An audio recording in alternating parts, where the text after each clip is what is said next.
ఇష్టానుసారంగా ఆధారాలు లేకుండా నిరాధారమైనటువంటి ఆరోపణలు ఒక ఆదివాసీ స్త్రీతో సంబంధం ఉన్నట్టుగా మీరు చెప్పి ఈరోజు అదే ఆధారాలు మీరు ఎవరెవరికి సబ్మిట్ చేయాల్సి ఉంటుంది అన్నటువంటి విషయాన్ని నేను రాబోయేటటువంటి నా యొక్క ప్రెస్ కాన్ఫరెన్స్లో నేను ఎక్స్ప్లెయిన్ చేస్తాను.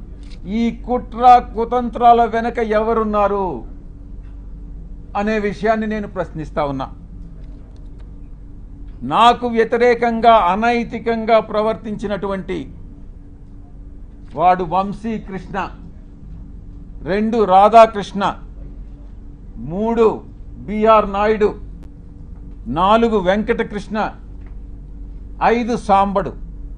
నేను చెప్తా ఉన్నా, తప్పకుండా మీ అందరూ కూడా చట్టానికి లోబడి మీ అందరి మీద చర్యలు తీసుకోవడం జరుగుతుంది. ప్రతిపక్షంలో ఉన్నాడు వీడు విజయసాయిరెడ్డి, ఏం చేస్తాడు లేనని మీరు తేలిగ్గా తీసుకోవచ్చు.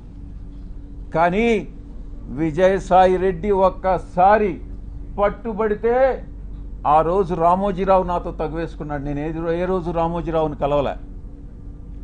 1 సంవత్సరం రోజులు ట్విట్టర్ ద్వారా రామోజీరావుని నేను ఎదిరించా, వేధించా.